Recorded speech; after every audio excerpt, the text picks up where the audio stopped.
నిర్ణయించాల్సింది ప్రజలైనప్పుడు వీళ్ళు ఎందుకు అడ్డుకుంటున్నారు? ఇప్పుడు నిజంగా ఇప్పుడు ఆయన పార్టీ పెట్టాడు, పార్టీని ఇక్కడ తీసుకొచ్చాడు, పోటీ చేశాడు, నిజంగా ఆయన ఇష్టం లేకపోతే ఆయన తెలంగాణకు వ్యతిరేక అంటే తెలంగాణ ద్రోహాన్ని ఒకవేళ భావిస్తే వాళ్ళే ఓడిస్తాడు కదా, మళ్ళీ వీళ్ళెందుకు దానికి అంత రాద్ధాంతం చేస్తున్నారు? నేను అనేది అదండి. ఇప్పుడు పవన్ కళ్యాణ్ తెలంగాణకు వ్యతిరేకం ఏదో 2-3 కామెంట్ చేశాడు అనేది వీరు చెప్తున్నారు. చెప్పనివ్వండి, డెమోక్రసీ అది, చెప్పుకోవచ్చు, ఇబ్బంది లేదు. అది ప్రజలు నమ్మారనుకో పవన్ కళ్యాణ్ ఓట్లేరు కదా. పవన్ కళ్యాణ్ వాదన నమ్మితే పవన్ కళ్యాణ్ వాదన నమ్ముతారా, మీరు చెప్పే నమ్ముతారా అనేది ప్రజలకు వదిలేయాలి. ప్రజాస్వామ్యంలో to the people, by the people, for the people, అంతా ప్రజలే డిసైడ్ అవుతారు పవన్ కళ్యాణ్ ఓటు వేయాలా వద్దా అనేటువంటిది. మళ్ళీ మీరే చెప్తారు పవన్ కళ్యాణ్ ఇక్కడ 4 ఓట్లు లేవు, 1 సీట్ లేదు, ఇక్కడ ఏముందిలే పవన్ కళ్యాణ్ ఏముంది. పవన్ కళ్యాణ్కి ఏమీ లేనప్పుడు పవన్ కళ్యాణ్ సబ్ పెట్టుకుంటే మీకేంటి? అంతే కదా. పవన్ కళ్యాణ్కి ఏమీ లేనప్పుడు పిసిసి అధ్యక్షుడు మహేష్ గౌడ్ గారు మాట్లాడడం చాలా విచిత్రంగా అనిపించింది నాకు. మీదేమో ప్రాంతీయ పార్టీ కాదు, మీ అధ్యక్షురాలు ఇటలీ నుంచి బర్త్ ఇటలీ ఆమె. అప్పుడు వాళ్ళు చెప్పేది తెలుసా, డెమోక్రసీని మీనింగ్ చెప్తారు. ఇటలీ ఆమె వచ్చి భారతదేశంలో రాజకీయం చేయొచ్చు, ఢిల్లీలో ఉండే రాహుల్ గాంధీ తెలంగాణకు వచ్చి సబ్బెట్టొచ్చు, పవన్ కళ్యాణ్ తెలుగు కూడా అయ్యి ఉండి హైదరాబాద్ లో సబ్బెట్టకూడదు. 33 ఏళ్ళుగా హైదరాబాద్ లో ఉంటూ 33 ఏళ్ళుగా ఉంటూ కూడా జనసేన పార్టీని మళ్ళీ ఇదే హైదరాబాద్ లో స్టార్ట్ చేసి కూడా సబ్ పెట్టకూడదు. ఇదే విచిత్రకరమైన ద్వంద్వ వైఖరి. అంటే రెండోది ఏంటంటే అండి, సహజంగా ఎవరైనా ఏం భావిస్తారంటే కేసీఆర్ అధికారంలో ఉన్నప్పుడు అప్పుడు కొద్ది సెంటిమెంట్ బేస్డ్ రాజకీయ పార్టీ కాబట్టి వాళ్ళు తెలంగాణ వాదమే వాళ్ళ నినాదం, వాదం కాబట్టి వాళ్ళు ఏదైనా వీళ్ళని అడ్డుకున్నారంటే అది వేరే విషయం. ఏదో కేసీఆర్ సభనో పవన్ కళ్యాణ్ సభనో చంద్రబాబు సభనో అడ్డుకున్నారంటే వాళ్ళు అంతేదే అనుకోవచ్చు. కానీ వాళ్ళు కాదుగా ఇప్పుడు అధికారం ఉంది. ఇప్పుడు డెమోక్రటిక్ పార్టీ, జాతీయ పార్టీ అనుకున్నటువంటి జాతీయవాదం ఉన్నటువంటి కాంగ్రెస్ పార్టీ అధికారం ఉంది. వీళ్ళు ఎప్పుడు ప్రాంతీయవాదులు వేయాలో నాకు అర్థం కావట్లే. ఇప్పుడు కాంగ్రెస్ పార్టీ ప్రాంతీయ పార్టీనా, ప్రాంతీయవాదం కలిగిన పార్టీనా, లేదా జాతీయవాదం కలిగిన డెమోక్రటిక్ పార్టీనా నాకు చెప్పాలి. ఇప్పుడు బీఆర్ఎస్ వాళ్ళు కాముగా ఉన్నారు. వాళ్ళు ఎక్కడా కూడా పవన్ కళ్యాణ్ యాంటీగా కేసీఆర్ గాని, కేటీఆర్ గాని, హరీష్ రావు గాని వాళ్ళేగా కీలకమైన నాయకులు ఆ పార్టీలో. వాళ్ళు ఎక్కడ స్టేట్మెంట్ ఇవ్వలేదు. సరే కవిత అంటే ఈ మధ్య కొత్త పార్టీ పెట్టుకుంది కాబట్టి నేను లైవ్ నెట్ లో ఉండాలి, నన్ను మీడియా చూపించాలి, పవన్ కళ్యాణ్ గురించి మాట్లాడితే మీడియాలో చూపిస్తారని అంతే ఆమె మాట్లాడుతుంది. కానీ ఆమె చల్లని రూపాయి నేను ఎటు చెప్తున్నాను, ఆమె టిఆర్ఎస్ అనే బలమైన పార్టీలో ఉండి నిజామాబాద్ ఎంపీగా పోటీ చేసి కేసీఆర్ కూతురు అనే ఇమేజ్ కూడా ఉంది. కేసీఆర్ కూతురు అనే ఇమేజ్ ఉంది. అధికార పార్టీ ఎంపీ అభ్యర్థిగా పోటీ చేసి ఓడిపోయింది ఆవిడ మాటకి ఇవాళ వ్యాలిడిటీ ఎక్కడుంది? పైగా ఆమె తెలంగాణ వాదం గురించి ఎంత మాట్లాడితే అంత ఆమెకే మైనస్. ఎందుకంటే తెలంగాణ వాదులకు న్యాయం దక్కకపోవడానికి కారణం కవిత అనేటువంటి ఆరోపణ చాలా మందిలో ఉంది. ఎగ్జాంపుల్, ఇప్పుడు ఆమె ఎంపీ ఓడిపోతే ఎమ్మెల్సీ ఇచ్చారు. ఆ ఎమ్మెల్సీ ఆమె కాదు ఇవ్వాల్సింది, శ్రీకాంతాచారి తల్లికి ఇవ్వాలి. శ్రీకాంతాచారికి తల్లికి ఇచ్చేటువంటి ఎమ్మెల్సీని ఇవ్వలాక్కున్నారు.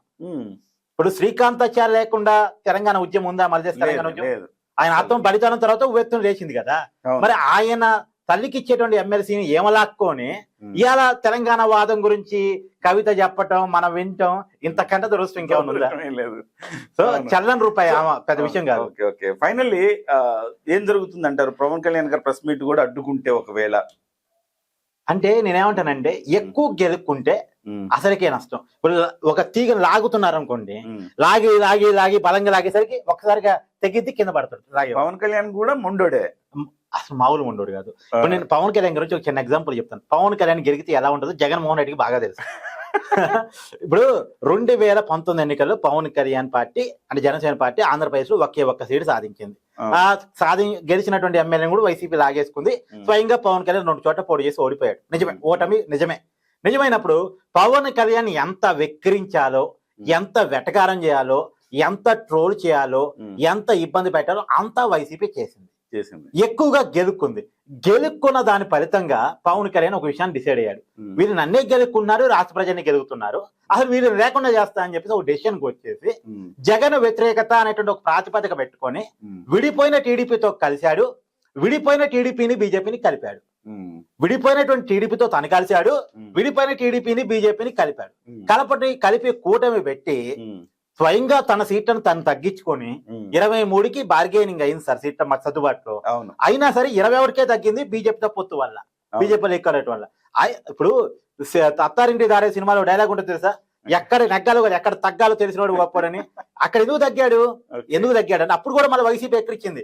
21 సీట్లోడివి 170 సీట్లో పోటీ చేయలేవు, నువ్వేమి రాజకీయ నాయకుడు అన్నది.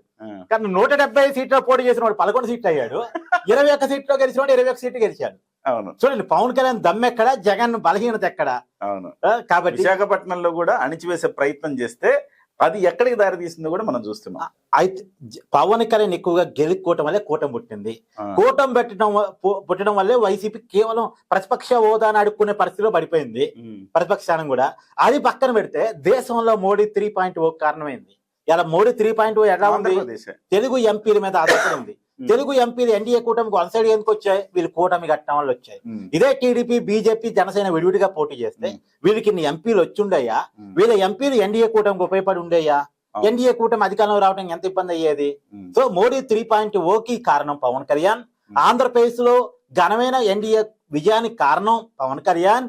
తర్వాత జగన్మోహన్ రెడ్డిని అధమపాతాలను తొక్కేస్తానని ముందే తన లక్ష్యాన్ని ప్రకటించి చూపించుకున్నటువంటి వ్యక్తి పవన్ కళ్యాణ్. ఇదంతా ఎందుకు జరిగింది? పవన్ కళ్యాణ్ ఎక్కువగా గెలుక్కోవటం వల్ల జరిగింది. సో పవన్ కళ్యాణ్ గెలుక్కుంటే ఎలా ఉంటది అంటానికి this is the best example Revanth Reddy గారు తెలుసుకోవాలి. ఓకే, సో ఇక్కడ కూడా ఈ గెలుక్కోవడం వల్ల ఇక్కడ రాజకీయ చరిత్రలో లిఖించబడ్డే రాజకీయాలు మీరు ఒక విషయం గమనిస్తాయి. మొన్న రౌండ్ టేబుల్ సమావేశం పెట్టేంత వరకు హైదరాబాద్ రాజకీయాల మీద, తెలంగాణ రాజకీయాల మీద పవన్ కళ్యాణ్ ఫోకస్ చేయబోతున్నారా మీరు అనుకున్నారా? లేదు, అనుకోలే కదా. మొన్న కొంతమంది రౌండ్ టేబుల్ సమావేశం పెట్టి పవన్ కళ్యాణ్ గెలికారు, సమావేశాన్ని ప్రకటించాడు. ఇప్పుడు రేవంత్ రెడ్డి గెలికాడు, నాకు తెలిసి ఇవాళ ప్రెస్ మీట్ ఏమైనా సభను ఏమైనా ప్రకటిస్తాడేమో, లేదు ఒక యాత్ర ప్రకటిస్తాడేమో. సో ఎంత గెలుక్కుంటే అంత పట్టుదలగా ముందుకెళ్ళే మనిషి. కాబట్టి ఎక్కువగా గెలుక్కుంటే ఎలా ఉంటుందో రేవంత్ రెడ్డి పోయి జగన్మోహన్ రెడ్డిని అడిగి తెలుసుకొని, ఏమైనా నేను పవన్ కళ్యాణ్ గెలుక్కుందాం అనుకుంటున్నాను, మరి ఏమంటావు అంటే, ఎందుకురా స్వామి నేను అధికారం నుంచి ప్రతిపక్ష హోదా కూడా లేకుండా పోయ్యా, నువ్వు ఎందుకు గెలుక్కుంటావని చెప్పేసి అనే పరిస్థితికి తీసుకొచ్చుకోకపోవటం మంచిది అని జగన్ చెప్తాడు. ఓకే, పవన్ కళ్యాణ్ కి ఆంధ్రలో ఉన్న ఫాలోయింగ్ తెలంగాణలో వస్తుంది అంటారు. అట్లా అక్కడ వేరు కదా. ఇప్పుడు అలా అయింది సార్. పవన్ కళ్యాణ్ సినిమాలు ఒక్క ఏరియాలోనే ఆడాయా? అవును, తెలంగాణలో ఆడలేదా? హైదరాబాద్ లో ఇట్టి కాలేదా? తెలంగాణ వాళ్ళు చూడలేదా? కాకపోతే ఏంటంటే సీరియస్ పాలిటిక్స్. ఇప్పుడు మనం అలా అనుకోవడం లేదు సార్. ఇప్పుడు ఎగ్జాంపుల్ 2014 సార్, తెలంగాణ వచ్చిన తర్వాత మొట్టమొదటి ఎన్నికలు, తెలంగాణ సెంటిమెంట్ ఆధారంగా జరిగిన ఎన్నికలు. టీడీపీ ఎన్ని సీట్లు గెలిచింది సార్? 15 సీట్లు గెలిచింది. ఎట్ట గెలిచింది సార్? మరి ఒక తెలంగాణలో తెలంగాణ వాదాన్ని మాత్రమే ఇచ్చే వాళ్ళకి మాత్రమే సీట్లు వస్తాయి అనుకుంటే టీడీపీకి 15 సీట్లు రావద్దు కదా? రావద్దు, కరెక్ట్. 15 సీట్లు వచ్చాయి అక్కడ. రెండోది, ఆ తర్వాత ఏదో ఓటుకు నోట్ అని చెప్పేసి టీడీపీ అసలు తెలంగాణ రాజకీయాన్ని వదిలేసిన తర్వాత కూడా ఏదో పార్లమెంట్ గా పోటీ చేయాలి కాబట్టి పోటీ చేస్తే 2018 ఎన్నికల్లో 2 సీట్లు వచ్చాయి. అది కూటమిలో 2 సీట్లు గెలిచింది. సరే మొన్న ఎన్నికల్లో పోటీ చేయలేదు. అలా ఉండదు సార్. రెండోది, ఈ పూర్తిగా టీడీపీ, జనసేన, ఆంధ్ర పార్టీలను ముద్రేయటం తెలుగు పార్టీలు సార్. ఇప్పుడు అట్ట అనుకుంటే కాంగ్రెస్, బీజేపీ ఏ పార్టీని అన్నారు? ఇప్పుడు హిందీ పార్టీలు అన్నారా? సార్ అది ఇప్పుడు సరే ఓకే, ఏది ఏమైనా ఏ పార్టీని ఆదరించాలి, ఏ పార్టీని ఆదరించొద్దు పూర్తిగా ప్రజల డిసిషన్ అండి. ఇది ఆంధ్ర పార్టీ మనకు వద్దు అనుకుంటే అది ప్రజలు చెప్తే ఓకే, అంతేగా. ప్రజలు చెప్తే ఎవడు కాదనలేదు. కానీ పవన్ కళ్యాణ్ గారు ఇవాళ పాలనలో ఎంత మార్పు తెచ్చాడు. 70 ఏళ్లుగా కరెంట్ లేని గ్రామాలకు కరెంట్ తెచ్చాడు, రోడ్లు తెచ్చాడు, డోలీ మోతలకు స్వస్తి చెప్పాడు. ఇలాంటివన్నీ చూసిన తర్వాత తెలంగాణ వాళ్ళు కూడా మాకు అలాంటి నాయకుడు ఉంటే బాగుంటది ఒక భావనకి చాలా మంది వచ్చింది. అంటే సోషల్ మీడియాలో వ్యక్తం చేస్తున్నారు, ఇప్పుడు మాకు కూడా మీలాంటి నాయకుడు కావాలి. సార్ జంజీ యూత్ యుగం, వాళ్ళ ఆలోచన రాగద్వేష వాళ్ళకి అతీతంగా ఉన్నాయి. కులం, మతం అనేటువంటి లేదా ప్రాంతం అనేటువంటి సర్కిల్స్ లో బందీ అయితే లేరు.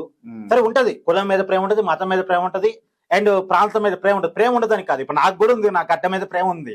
కానీ ఆ ప్రేమ ఉండటం వేరు. ఆ చట్టంలో ఇరకపోయి గుడ్డిగా మూర్ఖంగా